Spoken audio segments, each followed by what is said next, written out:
Hola, ¿qué tal? ¿Cómo están? Espero que estén muy bien. Mi nombre es Jonathan Harrigan, soy profesor de la Escuela Digital de Teología y esta es la cuarta clase de extranjeros y peregrinos, ciudadanos del cielo en la tierra. Y esta clase se trata de los falsos maestros y el día del Señor en la segunda carta de Pedro. Si hacemos un breve repaso por la segunda carta de Pedro, vamos a descubrir que entre el saludo y la conclusión hay básicamente cuatro movimientos. Primero, la búsqueda de la santificación. Dos, la confianza en las escrituras. Tres, advertencias sobre falsos maestros. Y cuatro, el día final y los nuevos cielos y la nueva tierra.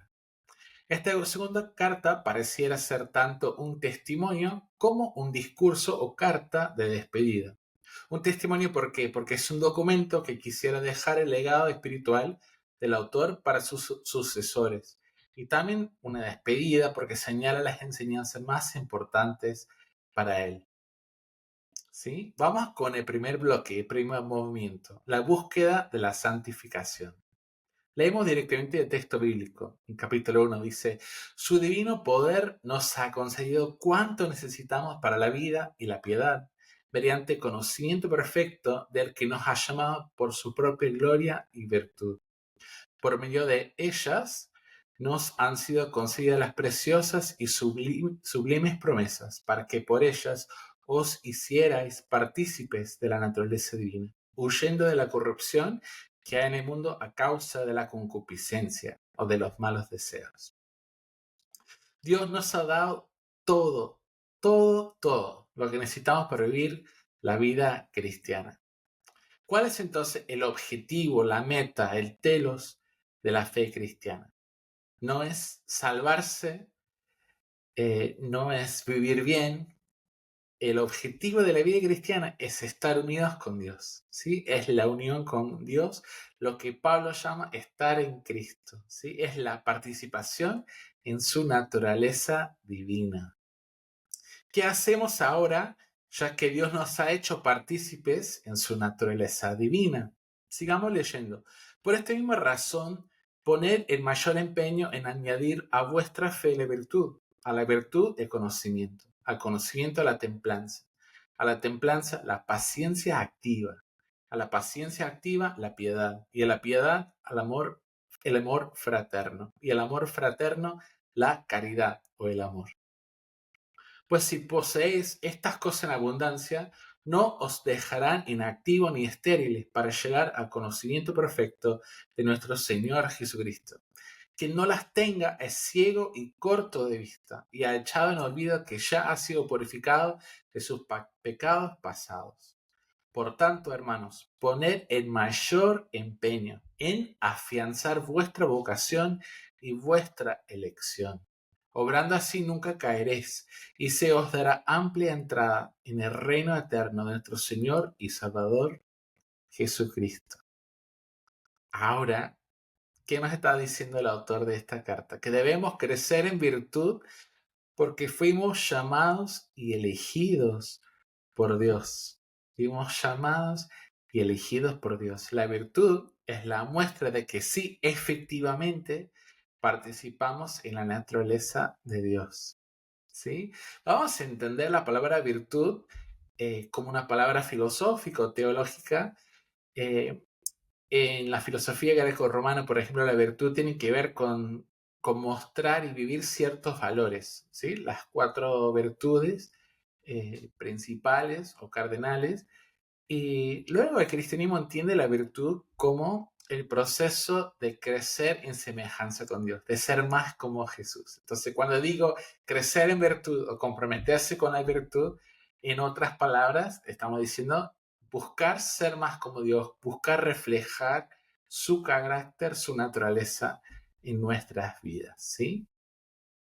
Otra posible traducción del versículo 4 sería, el resultado es que Él nos ha dado, a través de estas cosas, sus preciosas y maravillosas promesas.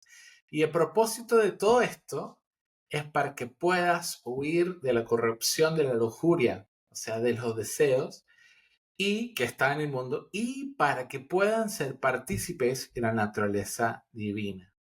Ahora, ¿por qué deberíamos huir de los malos deseos de este mundo? Porque precisamente estamos unidos con Dios. Y acá el texto plantea de una manera más disimulada la siguiente cuestión. Tenemos que elegir entre nuestra humanización y divinización en Cristo Jesús o nuestra deshumanización o animalización lejos de Cristo Jesús. Ahora, tenemos un concepto equivocado muchos de los cristianos cuando pensamos que, bueno, yo peco porque soy humano, ¿sí? O es mi parte humana que desea las cosas malas.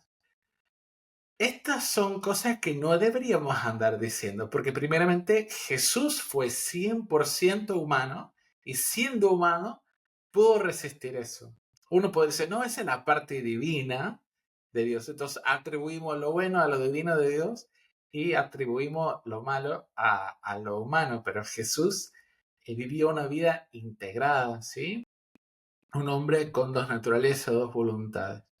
¿Sí? Entonces, muchas veces echamos tierra a nuestra humanidad, pero en realidad Cristo está dándonos un camino para ser completamente humanos. Ahora, ¿qué significa ser completamente humanos? Es ser como Jesús, el mejor ser humano que haya pisado la tierra. Entonces, Jesús nos da acceso a nuestra plena humanidad. También los padres de la iglesia hablan de nuestra divinización, ¿sí? En griego decimos theosis para hablar de este fenómeno, de llegar a participar de la naturaleza o de las energías de Dios. No llegamos a ser como Dios, así tal cual, no llegamos a ser dioses, pequeños dioses, pero sí llegamos a participar plenamente de su vida. Y el lenguaje es un poco difícil porque es un misterio cómo Dios ha logrado hacer esto. Pero tenemos que elegir entre ser más humano y más como Dios o simplemente dejarnos deshumanizar o animalizar, podríamos decir. Entonces, cada vez que nos acercamos a Jesús, nos volvemos más humanos, más como Dios. Pero lejos de Cristo, terminamos siendo deshumanizados o actuando con un instinto animal. La búsqueda de virtud, como dije, la búsqueda de ser más como Jesús, está dentro del marco de la gracia de Dios. ¿Sí? Ya se supone que si somos plenos partícipes de la naturaleza de Dios, es por la gracia de Dios. No llegamos ahí por nuestro propio mérito, ni mucho menos. No hacemos buenas obras buscando nuestra salvación. Hacemos buenas obras, buscamos la virtud, buscamos ser más como Jesús, buscamos servir, porque justamente Dios está transformando nuestros corazones y nos ha hecho partícipes de su propia vida. Hacemos buenas obras ahora por quienes somos en Cristo Jesús y por obra de su gracia en nosotros. Algunas personas quisieran ser salvos por gracia, pero quisieran mantener, si se pudiera, su salvación por medio de obras. Tampoco es la idea. La idea es que una vez que Dios en el bautismo nos ha hecho partícipes en la vida con Dios, las buenas obras fluyen, porque ya sale de quienes somos en Cristo Jesús. En resumen, ¿de qué somos salvos? Somos salvos del mal, del pecado y de la muerte. ¿Y para qué fuimos salvados? Para vivir en unión con Dios, no para ir al cielo, ¿sí? Para vivir en unión con Dios, tanto acá en la tierra como en la nueva creación. Y ya vamos a llegar a ese tema. Pero primero hablemos de la confianza en las Escrituras. Habían llegado algunos intrusos a la iglesia. Eran falso maestro y falso profeta que enseñaban algo diferente a lo que los apóstoles habían enseñado en estos lugares de Asia. ¿Sí? Era algo diferente a lo que había dicho el Antiguo Testamento o la Biblia hebrea.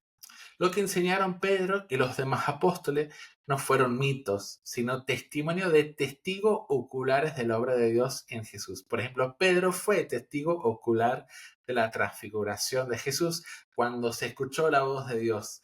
Este mi hijo amado en quien me complazco, escúchanle a él. El autor de la carta anima a los cristianos a aferrarse a lo que ya saben para que no caigan en la trampa de la novedad de la palabra profética. ¿Sí? Estas personas no pretendían seguir avanzando sobre lo que se había enseñado o profundizar lo que ya habían escuchado, lo que ya habían aprendido. Querían traer algo novedoso y bueno, no está bien porque se desviaba de la enseñanza original que habían recibido. Por lo tanto, Pedro dice, pero ante todo sepan esto, que ninguna profecía de la Escritura es asunto de interpretación personal o privada, pues ninguna profecía fue dada jamás por un acto de voluntad humana, sino que hombres inspirados por el Espíritu Santo hablaron de parte de Dios. Los cristianos estaban siendo desviados por la supuesta profecía de parte de Dios, cuando en realidad ninguno puede interpretar la Escritura a su antojo. ¿Sí? Estos versículos en Pedro abren una conversación muy interesante sobre el uso de la Biblia hebrea, el Antiguo Testamento, sobre el canon, sobre qué viene de Dios y qué no. Sin embargo, debemos reconocer que la tarea de los profetas, muy pocas veces en la Biblia, especialmente en el Antiguo Testamento, se trataba de revelar algo futuro o algo desconocido. ¿Sí? En muchos casos, los profetas estaban para señalar al error, al pecado y a la injusticia dentro del pueblo de Dios y llamar al arrepentimiento. ¿Sí? A veces recibían mensajes específicos de Dios, pero no eran mensajes totalmente inesperados. ¿Sí? El pueblo sabía que se portaba mal, que no estaba cumpliendo con su vocación de ser luz a las naciones. Entonces, los mensajes de los profetas por lo general no eran para sorprenderse. Ahora, si es así, ¿por qué hoy buscamos tantos supuestos profetas si en realidad ya todo ha sido dado para vivir como Dios manda? Si ya todo está a nuestro alcance, ¿sí? ¿Por qué nos interesa tanto otra revelación para buscar el camino a Jesús? Si ya todo está a nuestro alcance. ¿Sí? Puedo compartir algunas teorías con ustedes. En principio, me parece a mí que algunos cristianos creen que si pueden acceder a una palabra profética y hacer exactamente lo que Dios quiere, podrían evitar todo inconveniente y sufrimiento. ¿Sí? Algunos cristianos, porque no conocen bien las escrituras, por ejemplo, Primera de Pedro, creen que haciendo todo tal cual Dios manda, van a evitar todos los problemas y va a ser un camino suave hacia el reino de los cielos. En realidad no. Pedro, justo en su primera carta, animaba a los cristianos porque habiendo hecho todo lo que Dios mandaba, la estaban pasando mal. ¿Sí? Entonces, esa teoría de que si supieran exactamente lo que Dios quiere que hagan, dónde quiere que trabajen, con quién quieren que se case, dónde tienen que estudiar y qué carrera, que todo va a ser fácil. Pero no es así. Número 2. Algunos cristianos tienen miedo de no saber lo suficiente para cumplir la voluntad de Dios y temen desviarse del plan de Dios para sus vidas. Ahora, cuando digo plan de Dios para su vida, lo hago en corchea, entre corcheas porque el plan de Dios para tu vida, para la mía, para todos los cristianos, ya ha sido revelado. ¿Sí? Fuimos predestinados para vivir como santos y sin mancha delante de Dios, para alabanza de su gloria. O sea, ya sabemos cuál es el plan de Dios para nosotros. Ahora, Dios nos da libertad para ver qué hacemos con esa vida santa que nos ha regalado para que podamos honrarle a Él y amar al prójimo. ¿Sí? Pero a veces pensamos que Dios es controlador o que Dios quiere microgerenciar la vida de cada cristiano. Pero en realidad no creo que sea así. Creo que las escrituras nos dan una imagen bastante diferente de Dios. Eh, entonces, algunos cristianos creen que si supieran un poco más o algunos detalles, eh, no se van a desviar del plan de Dios. ¿Sí? Otros cristianos, por ejemplo, no saben que Dios nos ha dado un gran voto de confianza. ¿Sí? Para mí, la historia de Génesis, del Éxodo y los demás libros tienen que ver con que Dios apuesta por nosotros a pesar de que somos un desastre. ¿Sí? Dios apuesta por nosotros, Dios pone un voto de confianza para que podamos acercarnos a Él, para que podamos caminar, vivir con Él. Dios nos da este voto de confianza, nos da su gracia y nos permite acceder a la virtud como partícipe en su naturaleza divina para guiarnos, tanto en las grandes decisiones de la vida, como con quién me caso, dónde estudio, en qué trabajo, como en la cotidianidad. ¿Sí? A veces pensamos que Dios está con los brazos cruzados, bueno, a ver si descubren cuál es su voluntad, mi voluntad para sus vidas. Yo no pienso que Dios hace así, simplemente yo creo que Dios nos ha dado, como dice segundo de Pedro, todo lo que necesitamos para que podamos vivir como Él desea. Recuerden, Dios ha dispuesto todo, el mensaje de salvación, las escrituras, la participación plena, la naturaleza divina, la virtud y la iglesia, para que podamos vivir como Dios manda. Entonces no necesitamos ningún profeta que nos revele algo del futuro, que nos diga qué hacer o por dónde ir, porque ya todo ha sido dado por Dios. Pasemos a las advertencias sobre los falsos maestros. Estos intrusos pertenecían a la comunidad, o sea, eran miembros de la iglesia, tenían numerosos adeptos y eran vistos como personas con autoridad dentro de la comunidad. Incluso nos dice el texto bíblico que compartían banquete licencioso con algunos hermanos. Un poco escandaloso. ¿Qué dice el autor acerca de estos falsos maestros? Bueno, picante lo que viene. Dice, eran miope hasta la ceguera. Eran atrevidos, arrogantes y eran animales irracionales. Eran impuros, viciosos y con los ojos hambrientos de adulterio. Fortísimo. Eran fuentes sin agua, y nubes arrastradas por la tempestad. Proferían palabras vacías o huecas, acompañadas de deseos carnales. Eran esclavos de la corrupción, impostores cargados de sarcasmo. La acusación más fuerte, sin embargo, es que negaban al Señor que les había comprado, que les había redimido. A diferencia de los protonósticos de Primera de Juan, de estas personas que negaban la encarnación de Jesús, de su dos naturaleza, esta persona pareciera que no negaban a Jesús, no en la enseñanza como tal, en la doctrina, pero en la práctica. ¿Sí? En sus praxis, en su vida cristiana, negaban a Jesús.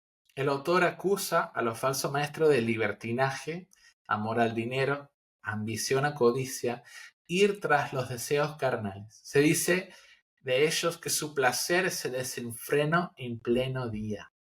Todo esto lleva a la negación del mandamiento santo. ¿Sí? En la práctica proclamaban una libertad sin límites. Y sabemos que no existe libertad sin límites. ¿Sí? Para que podamos decir que sí a lo que Dios quiere, tenemos que limitarnos, tenemos que decir que no a otras cosas.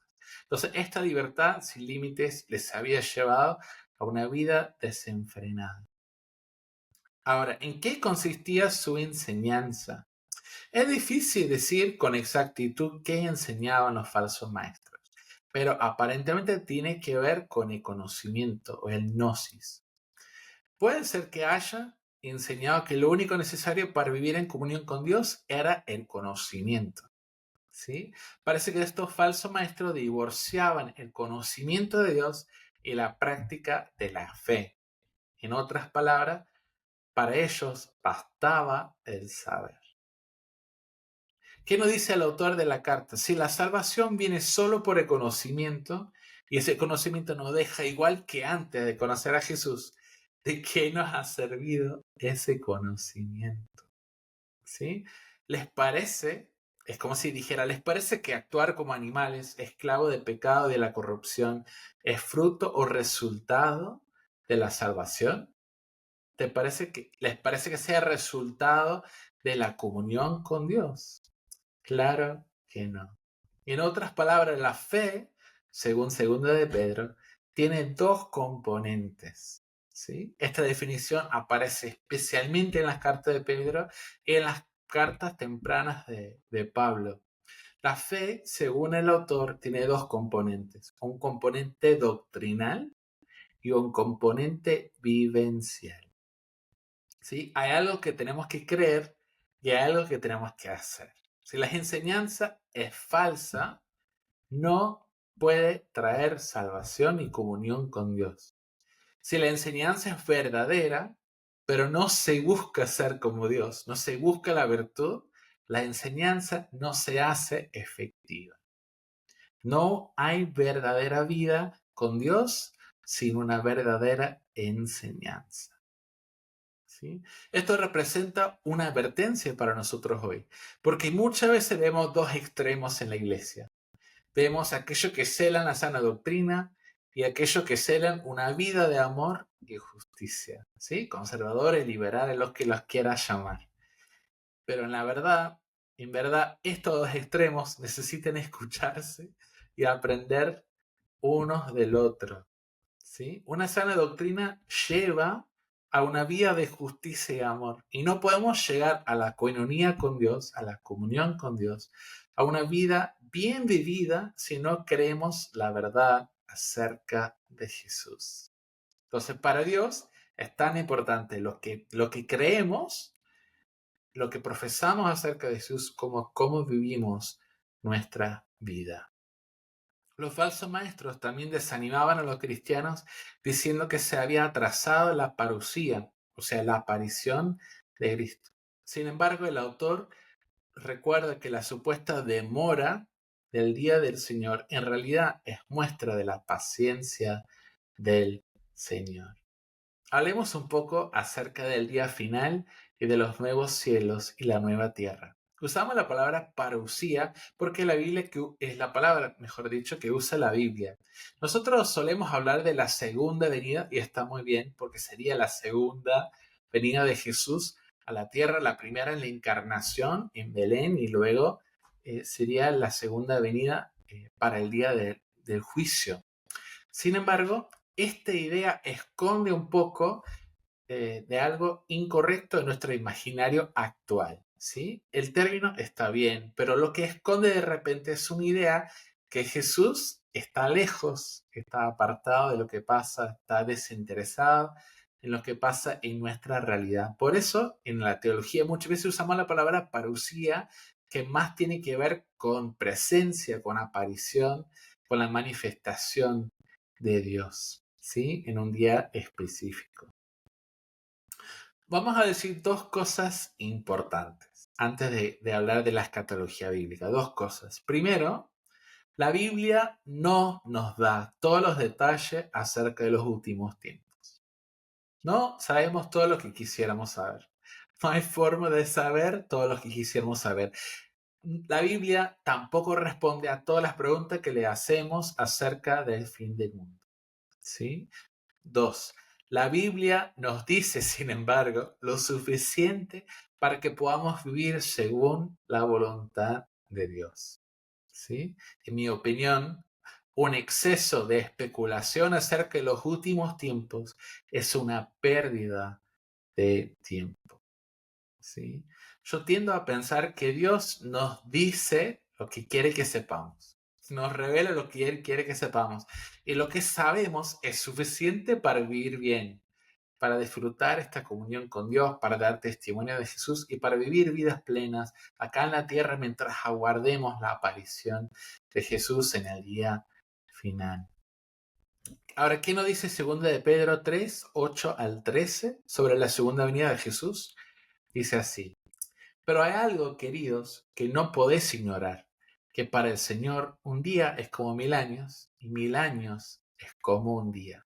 Ahora, esta es una clara referencia al Salmo 90, versículo 4. Dice, pues 1000 años a tus ojos son un ayer que pasó, una vigilia en la noche. Esta poesía, posiblemente escrita por Moisés, no habla de un contexto apocalíptico, sino de la fidelidad de Dios a través del tiempo. Que Dios está fuera de nuestro tiempo, ¿sí? No está sujeto al cronos, sino que juega con el kairos, con el tiempo de Dios. No tenemos razones para interpretar entonces para pensar que este dicho ahora en el Nuevo Testamento es algo literal, ¿sí? Que deberíamos comenzar a medir, bueno, un día, 1000 años, han pasado tantos miles de años, tantos días. No, es una expresión poética que viene de los Salmos y que Pedro está aplicando a un contexto apocalíptico para hablar de la paciencia de Dios, que los tiempos de Dios no son nuestros tiempos. Sigamos leyendo. No se retrase el Señor en el cumplimiento de la promesa, como algunos lo suponen. Lo que ocurre es que tiene paciencia con vosotros, porque no quiere que algunos perezcan, sino que todos lleguen al arrepentimiento. El día del Señor llegará como un ladrón. O sea, el día del Señor llegará cuando menos lo esperamos. Ni siquiera el Hijo sabe cuándo va a ser ese día. Sin embargo, si tarda el Señor es porque su deseo es que todos lleguen al arrepentimiento y a la comunión con Él. Sigamos leyendo. Entonces los cielos se desharán con ruido ensordecedor, los elementos abrasados se disolverán y la tierra y cuanto contiene será descubierta. Una lectura cuidadosa de griego se abre a la interpretación que no será una destrucción de todos los elementos terrenales, sino un fuego purificador que arrasa con las impurezas. ¿Sí? La tierra, luego de la acción decisiva de Dios, quedará manifiesto o al descubierto. Sigamos leyendo. Puesto que todo esto va a ser consumido así, conviene que, afincados en vuestra santa conducta y en la piedad, esperéis y aceleréis la venida de día de Dios, el momento en que los cielos se disolverán entre llamas y los elementos abrasados se fundirán. Pero nosotros, los cristianos, conforme a la promesa de Dios, esperamos unos nuevos cielos y una nueva tierra en que habite la justicia. ¿Qué debemos hacer? Vamos a seguir insistiendo en la vida santa, esperando pacientemente la venida de Dios. Ahora, ¿qué significa acelerar o apurar la venida del día de Dios? Nosotros aceleramos el día de Dios, podríamos decir, cuando nos alistamos para su aparición, para su parucía, viviendo una vida santa. ¿Sí? Esta visión de los nuevos cielos y la nueva tierra eh, está en todas partes, en los padres de la iglesia. ¿Sí? Luego, en la historia cristiana comienzan a surgir ideas que se parecen más a otras filosofías, a otras religiones, y lo vamos a comentar en un momento, pero buscan en su Biblia Isaías 65, 17 al 25, y van a ver que aparecen los nuevos cielos y la nueva tierra ya en Isaías. ¿Sí? Entonces encuentra sus raíces en la profecía hebrea. La esperanza y lo primero cristiano no tienen que ver con ir al cielo a morir. La esperanza y lo primero cristiano era la resurrección corporal en el día final. ¿Sí? La idea de que vamos al cielo luego de morir tiene más que ver con teólogos medievales y con Dante Alighieri. La esperanza de la iglesia primitiva, ¿cuál fue? Primero, la aparición de Jesús en los tiempos finales. Anhelaban la vuelta de Jesús a nuestro mundo como rey. ¿Sí? Número 2, la resurrección corporal en el día final. 1 Corintios 15 habla de eso. Esa es nuestra esperanza. Tener un cuerpo glorificado como el cuerpo glorificado de Jesús. Jesús fue primicia de la resurrección. O sea, si Jesús fue el primer fruto, la primicia de la resurrección, nuestros cuerpos serán parecidos a su cuerpo en el día final. Y luego una eternidad con Dios en la nueva creación. Apocalipsis 21 y 22 no habla de que nosotros abandonamos la tierra, sino que Dios viene hacia nosotros. Si pensamos, en realidad siempre fue la historia de la creación. Dios crea un mundo, nos coloca en un huerto para que podamos hallarlo, conocerlo, caminar con él, y Dios viene. ¿Sí? El pueblo es rebelde y bueno, y la historia continúa y Dios viene bajando, Dios viene viniendo hacia nosotros, baja para ver la torre de Babel, a ver qué onda, escucha el grito de su pueblo, los libera de la esclavitud en Egipto, construye un tabernáculo para estar en medio de ellos, después construye el templo. El templo pierde su uso porque ya está Dios en carne, verbo, hecho hombre, está Jesús entre nosotros.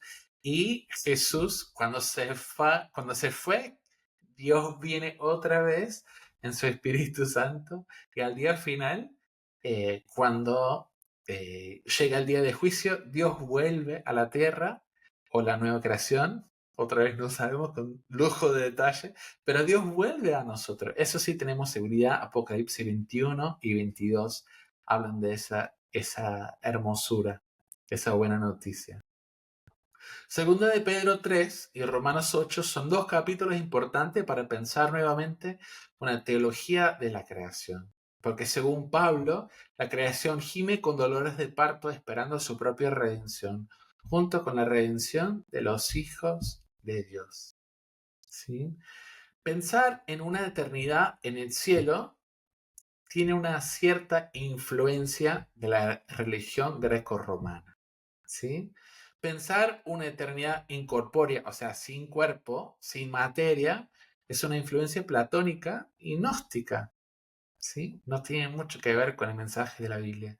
Y una destrucción total de la creación es una influencia estoica, más que una visión de la Biblia. ¿Sí? Tanto para la cosmovisión judía como la cosmovisión cristiana, la creación es buena, y aunque fue sujeta a corrupción, será liberada del mal y del pecado también en el día final. Lean con cuidado Romanos 8 para que vean el destino de la creación. Ahora, ¿cómo entendía entonces la iglesia primitiva la línea de tiempo al final de los tiempos? Nosotros hoy en la actualidad lo hemos complicado un montón.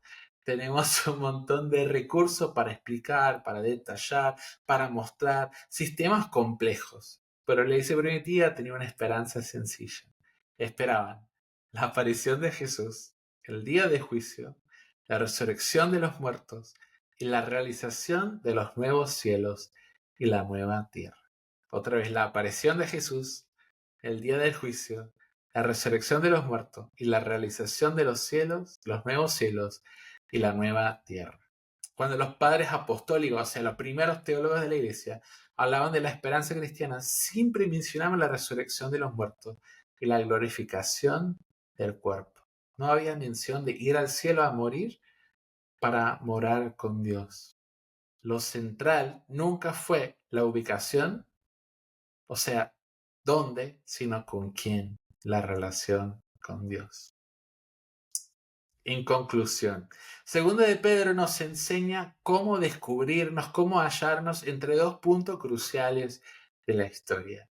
Por un lado, está la muerte, sepultura y resurrección de Jesús. Y por otro lado, la segunda venida o parusía de Jesús en el día final. Vivimos en esta tensión escatológica, en la realidad del ya, pero todavía no. El segundo de Pedro nos da pistas para que podamos descubrir cómo vivir en este mundo tan difícil en que vivimos. ¿Sí? Además del material de esta clase, vamos a proveer un material sobre la escatología bíblica, que es bastante largo, para que puedan ver, abran su Biblia, si quieren, impriman el documento, abran sus Biblias, tomen notas, escriban preguntas, traten de interactuar con el material para que puedan descubrir la belleza y la certeza de los nuevos cielos y la nueva tierra. Gracias por acompañarnos hasta acá. Nos quedó una clase más en este curso gratuito de la Escuela Digital de Teología. Pero por ahora, que Dios les siga bendiciendo grandemente.